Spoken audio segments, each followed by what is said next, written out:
Hello, Dave. Welcome to the podcast. Good to see you, mate. Always, thank you for having me. Man, it is a pleasure. We've been looking at your work over the last couple of months, and I know we met at the Lonely Hearts Film Camp, and mate, you're an interesting character. You took me by storm. I was like, this guy this guy's a bit of a legend, but he's bloody chaotic. He's absolutely chaotic, and I love it. Absolutely love it. But no one knows who you are at the moment. Tell us a little bit about yourself. Who's Dave Lepage? What do you do? All right, so I started off doing photo and then recently moved into video, and so have this like little kind of hybrid thing going on at the moment. Backstory is way weirder than that. So I started off as I was a heavy metal roadie for about 10 years, and then while I was away doing all that kind of work, I was like, I should have more to show for all these trips than like tour passes. So got myself like a little Coolpix camera, and then just take little photos while I was like touring around the world and all that kind of stuff. And then from there it escalated into some family photos, and then I'm sitting there one day doing some newborn shots, and the bride was like, or not the bride, but the mother was basically saying, oh, my sister's getting married in a couple of months, like they need a photographer. And I'm like, oh, well, good luck, because I don't know what the hell I'm doing. And then I get a call off the sister who's getting married, and then she's like, we just need someone to document it. It doesn't have to be good, but we just don't want to employ a family member to do it. So basically just show up with your camera, do your best, and thanks very much.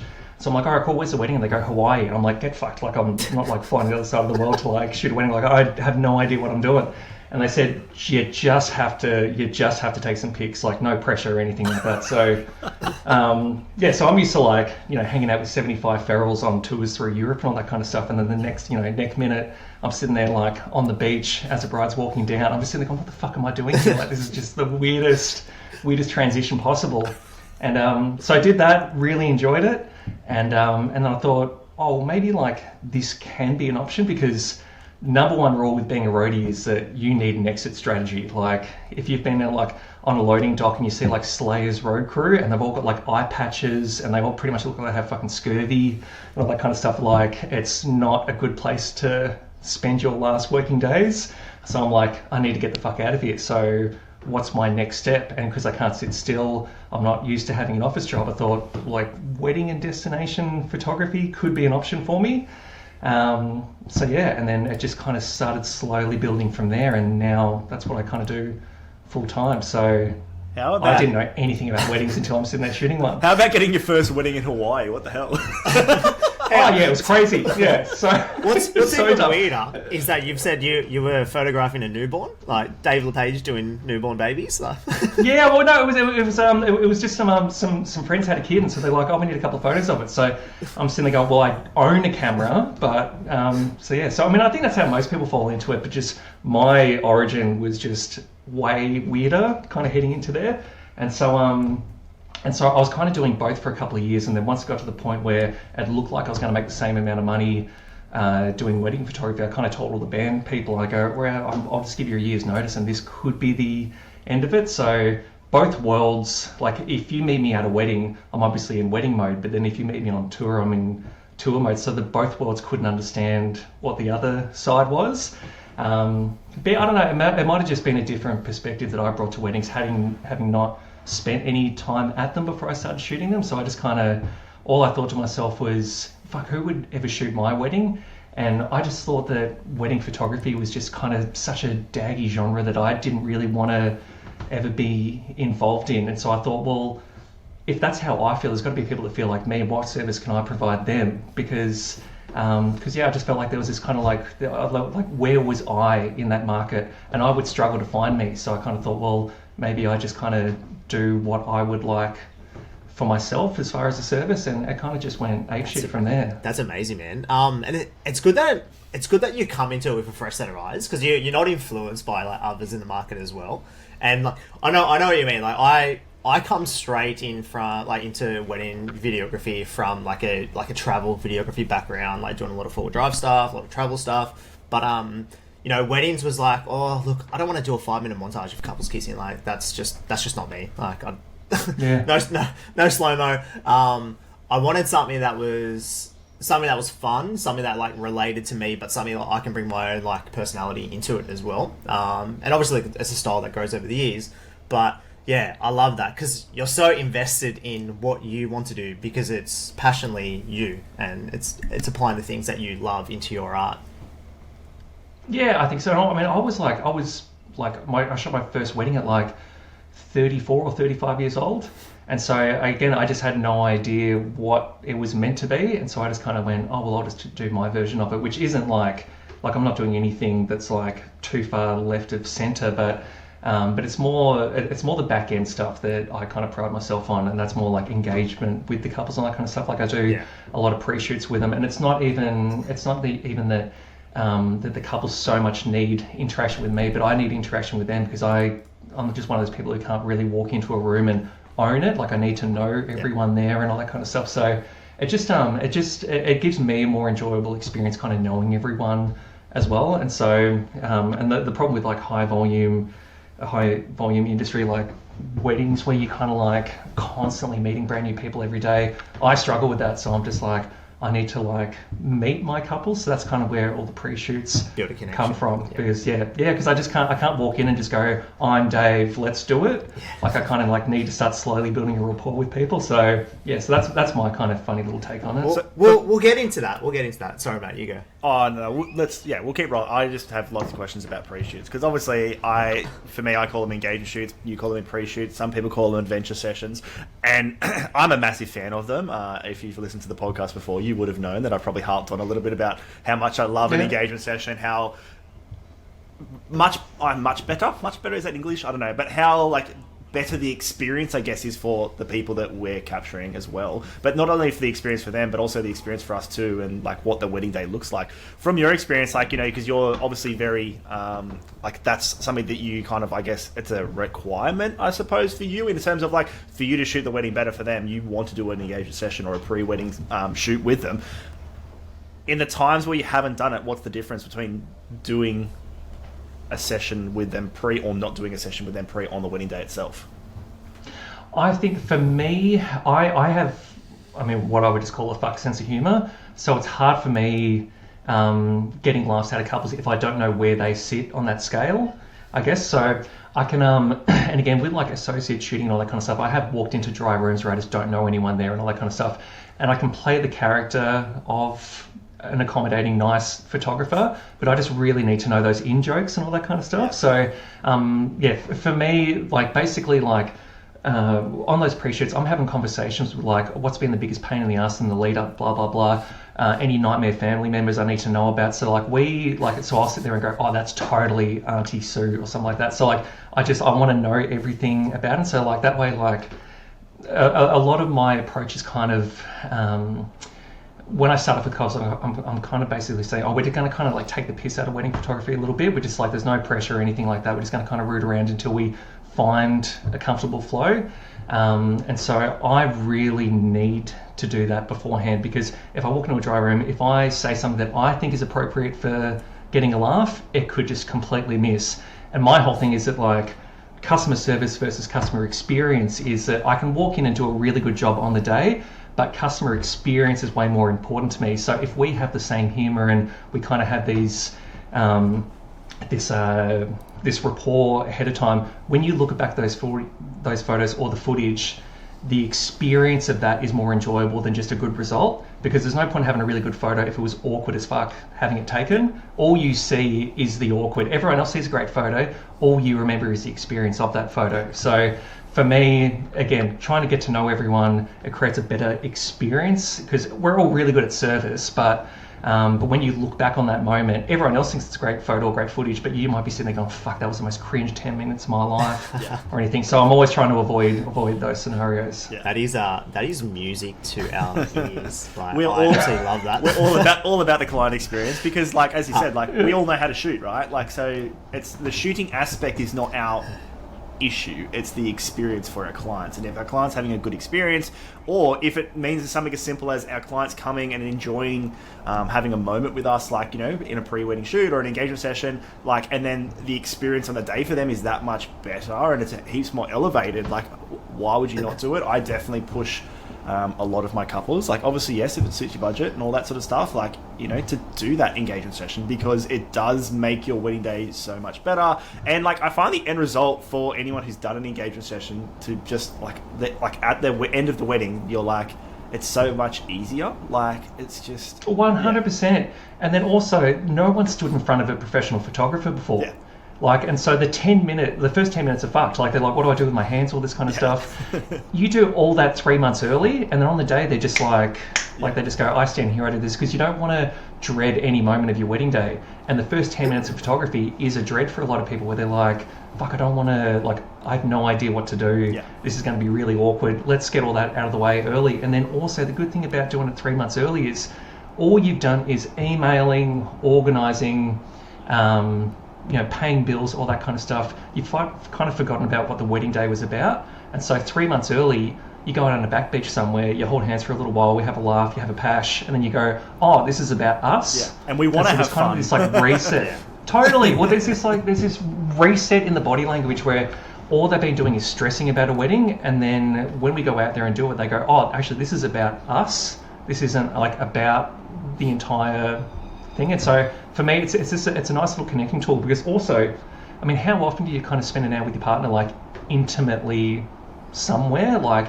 and not to say that like you're just fully passionate on the whole time, but like you haven't really held hands for a long time, you haven't been that close with each other in a long time. So I always notice that like the first 5 minutes are like really stiff, and then they're just sitting in each other a lot more. And so it's nice to kind of give them a little reminder that like, oh, all this bullshit is for you too, and they go, oh, that's right, like at the end of it, this is us. Yeah. And so I've not done a session where the couple has walked away distant at the end of it. Like, they're always a lot closer afterward, and for me, that's what we're trying to do.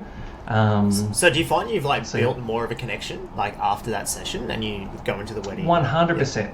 100%. And so when I walk into the room, Dave's here. It's not the photographer who's here. Yeah. And so that's really important for me, because it's hard for me to do my job if I'm just basically lurking around a bunch of strangers getting dressed early in the day. Like, it's really awkward. So if there's like, it's super interesting, because like I'm coming from the perspective where I don't offer like adventure sessions, pre-shoots. I want to, but I don't at the moment. I don't know how I'm going to find the time to edit it as well. Yeah. But like, maybe tell the audience like what services do you offer, because you're saying like photographer, but you offer more than photography, right? Yeah. So I mean, what I found interesting is that I started off as a photographer, had no interest in videography. Every time couples would ask me, do you do videography? Do you know any videographers? And I'd always be like, you don't need it. Like, the photos are good enough. Like any more feels like you're performing more for the day. So I talked people out of video for years, and now I'm sitting there telling people they need video. Damn you, Dave! Damn you! I know. It's such a bastard thing. But what I found funny is that even when couples didn't speak to me about it beforehand, I would, if I did 30 weddings in a season, I might have videographers for 3 or 4 of those weddings. It just wasn't that popular. And then when I started doing video, I noticed that like it's easily 50% or more are adding video now. So I have no idea what that reason is. I don't know if it's just that you're speaking with the one vendor, or you don't want to have battling aesthetics on the day, because obviously we all walk in with a vision of what we're trying to do. And because I do photo and video, it's kind of like it's the one vibe or aesthetic or whatever. So so in my package, I basically try to do these. I don't really believe in like doing tiers of packages, because they end up turning into like Jetstar flights, where like you think it's going to be $90, and then once you get everything else that Virgin's doing, and you end up spending extra $4. And so what I've always done is these kind of bulk ones where it's 9 hours coverage on the day. Pre-shoot, which goes for 2 hours, and we do those about 3 months out to get together. I do a lot of deliverables, like so for photo it's around 900 images, and then I'm also a big fan of just including the prints. So to save money, I won't do that fucking mahogany box with my name on it that no one needs or anything like that. So I basically go, here's 3 prints, here's 100 little photo album prints, here's a bunch of Polaroids. The physical items are important because your laptop's going to shit itself at some point. You know, everyone loses the memory stick and all that kind of stuff. So here's some physical items, throw them around the house. And so basically I just try to make it that like, everything is just one-stop shop where here's everything at the one price, and just make it easy, because like it's one of those things how we don't appreciate that the couple is talking to 5 photographers, 5 videographers, 5 florists, 5 venues, 5 celebrants, and so if you can just kind of consolidate everything into one really easy to read spot, and all my prices are on the website, so it just takes all the rooting around out of having to try to find your vendors, because it's like you always think that like they're engaging with us, but they're engaging with everyone, and they're just trying to get to that finish line, and it's such a pain in the ass. And I appreciate anyone that can do it without losing their mind. Yeah, 100%. And so I've always basically gone, here's a whole bunch of wedding photography, here's a whole bunch of wedding videography. You can put them all together if you want, and then let's just make it really simple. So that's kind of where I come with my offering. Yeah, amazing, man. Well, like your marketing is on point, absolutely on point. It is beautiful. It has such a nice aesthetic. Do you have a target market or like an ideal client that you're specifically marketing for? Yeah, so if I always find that like your brand or your aesthetic goes through flows and all that kind of stuff, because you're basically just attracted to new looks and all that kind of stuff as time goes on. But I feel like if I have like a mission statement, whether it's whatever the aesthetic is, it's basically the best coverage I can provide with the least amount of participation, if that kind of makes sense. So what I'm always trying to do, and what I think I resonate with people with, is how can we get a really good result without jumping through too many hoops? And so as far as my target audience, I wouldn't say that they're alternative people, but more of an alternative mindset. So basically people who want to enjoy the day, they want something, I wouldn't even say moodier, but just like kind of warmer tones and all that kind of stuff. But people who think that wedding photography is essentially daggy, they're my kind of target audience. So people who want really nice coverage, but they just don't want to do all the generic shit. So so I think if I have a target audience, it's aesthetically they can be so far left and right, but they're people who want the day covered, but they just don't want to work too hard for it. So my job is to go, how can we get the best result without you having to fuck around too much? So that's a kind of balancing act I try to do with my clients. Yeah, 30. So it sounds like it's more so on their personality, and how much you can build a connection with them is more. Yeah, 100%. Yeah. I mean, the easiest way to kind of fish that out is if I receive an inquiry and there's no information or connection in that email, then I already kind of know that we're not the right people. If it's copy and paste with, here's the venue, here's the date, how much, then I just go, we're probably not the right crew, because I'm trying to build a rapport with people, and if it's just contractual, then I just don't need to be there. Yeah, 100%. And I think it's important. It's a good lesson for those listening. If you are a couple and you are inquiring, as much as you're looking for a service provider to provide a product for you, as the service provider, we're also looking to create a connection and really like book people that connect with us as well. 100%. Well, because we're lucky that we're busy, but also so much of our life is invested in their day as well. All the work leading up to it, the work on the day, we have to take you home with us and do all the editing and all that kind of stuff. So I need to feel invested as much as you do as well. So I can't dedicate too much of my life to people that didn't give a shit, if that kind of makes sense. Dave, I remember when I first met you at camp, and in your breakaway session, you were showing us your like hybrid photography and videography, kind of a bit of the back door into the process of Dave Lepage, and we were like, this dude is crazy. Like, this guy is absolutely nuts. And we're like, for me, I was like, this product can't be like super high quality, because no one can really, in my eyes, no one could really do hybrid to the extent of like one person that can really specialize in photo, can really specialize in video. And then when we had a look at your work, we're like, wow, like you blew us all the way, and you got a bit of a nickname. I don't know if it come from camp or come from before, but we've now all called you Hybrid Daddy. I feel like this is probably a good opportunity, just because if you're listening out there and you don't know what the heck we're talking about in terms of hybrid and all this, maybe Dave, just give us like a rundown in terms of like what being a hybrid photo video human is. I don't know if I can say daddy. What does Hybrid Daddy mean to you? But like, because when we're talking photo video, most people are thinking it's two people, right? So maybe just like paint a picture for us what it is for you. Yeah, so what I essentially do is I run photo and video at the same time. Elopements, micro weddings. The largest wedding I've done completely solo photo and video was 160 guests. And that basically, what I kind of had to start doing is figuring out what is the easiest way to have all these moving parts happening that I can control. So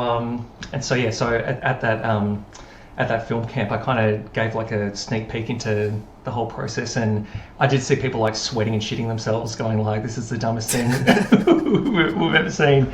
But I don't know. For me, I find it so much easier running the whole show myself rather than having assistants and all that kind of stuff, because in my head I've played a scenario out in the lead up to the wedding day, so it's so much easier to execute it myself than relying on someone else's eye for the moment.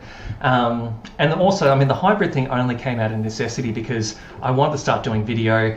I messaged a whole bunch of videographers saying, do you need a free assistant? I totally appreciate that, like, there might be a reluctancy because you're training up future competition, so I'll do 25 weddings for you for free, I'll carry around all your stuff, like, I'll try to make sure there's some benefit for potential loss of revenue down the line. And so I was really like transparent for it. Everyone left me on red, and so I was like, well, fuck, I just need to kind of start doing this myself. So when I show up and I do a hybrid wedding, it looks like chaos, but this has been like a year in the making of like showing up to do photo for a wedding, setting up a tripod, just filming it for one ceremony, reviewing the footage, could have done this better. Next wedding, there could be 2 tripods. And then once I feel like I'm pretty comfortable with recording a ceremony photo and video, then I'll be like, all right, next ceremony, I'll run a little bit of audio, and then I'll be like, all right, well, that sounded like shit. Next one, I'll change it. So I started doing these increments for like 25, 30 weddings before I kind of committed to going for it. And it took a year, and like everyone's always like, and especially it's a hot take at the moment to like go, oh, I'm just going to add video and then double my revenue and all that kind of stuff. You can't add it if you're going to do a shit job. Like, it took me a year of like rooting around to get to a comfortable point where I can just go, I can just totally do this myself. So yeah, it is like, especially for first looks, like I'll be doing multiple video, covering it on stills. I'll be running drone. I'll be doing the audio, all that kind of stuff. But I've practiced it and rehearsed it in my head so many times that I'm almost like on autopilot when these moments go down. Yeah. And a big thing as well is that I appreciate that people don't have the time for this. I'll go out to the venue, I'll plan that shoot in my head, and so that way when the day comes, there's no variables for me. I've run all the scenarios, all the what ifs and all that kind of stuff, so when the day comes around, I don't feel like I'm worried about anything because I've already like done the worst case scenario 100 times. Yeah, that's amazing. I remember during that breakout session, like everyone just like jaw down. They're like, "What is going on? Like, who is this guy?" But it was phenomenal to see like how you've like built like to that stage. And obviously you didn't just go straight into offering video. Like, you slowly like built up to that, built your skills in that area, and then moved on. And that baseline obviously keeps improving because your work is phenomenal, absolutely phenomenal. Oh, thank you very much. But like, if we take it back to the pre-shoot, so is the pre-shoot is it always included? Is that something that's always offered? Always, yeah. So I'll even do them with elopements, because I have like a 3.5 hour elopement package. If I don't do the shoot, I at least go to the venue with the couple, and so we'll just sit there and have a coffee, talk about the attack plan, run through a couple little variables that they may not have considered, and just kind of game plan the day. So if I don't do a pre-shoot, I have at least had face-to-face time with my couples. Oh yeah, sorry, I Yeah. completely So, forgot the actual question. with the pre-shoot, are you building like a strategy that then plays out for the day, like with each couple? Oh, yeah, totally. So what I'll do is, so on a hybrid day, if I'm going to be doing it solo, obviously there's moments that I kind of want to, I want to massage a scenario that benefits me, without kind of taking away from the couple. So a big one, I mean, any videographer will know that, as the bride comes down the aisle, as soon as everyone stands up, 2 tripods have been totally smoked. And so I'll sit there and talk with the couple. I'll be like, oh, have you considered having everyone seated on the day, so that way as you're coming down, everyone can actually see you walking down the aisle? Because what will happen 9 times out of 10 is everyone stands up, only the people in the aisle can see the bride coming down. All the rest of the guests have no idea what happened for that 35 seconds when we all had to stood up. And then there's also a lot of commotion when everyone takes their seats again. How about we just keep everyone seated, so that way they can all see you coming down the aisle? That is one option, but the real benefit is that I don't have to fucking worry about my 2 tripods now. And so I'm always kind of like, I'm running through these like pros and cons with the couples. I'm trying to get what I want without interrupting their experience. And so it's a lot of like kind of like massaging a process that would benefit me without interrupting what they had planned for the day. Yeah, for sure. Because I don't do like a session like that. I use a like pre-questionnaire Zoom chats to like really build that connection. And obviously, having a connection like with my couples is like one of my core values. Like I want to be able to understand, like especially like what my limits are on the day as well. Like how far can I, get a little bit loose with the couple? Like, how far can I take some jokes? And using like that questionnaire and like our chats to build that relationships gives me like that barrier of like, okay, like this is what I can do. But you're making me think that I really need to start offering adventure sessions or pre-shoots, because this is really amazing.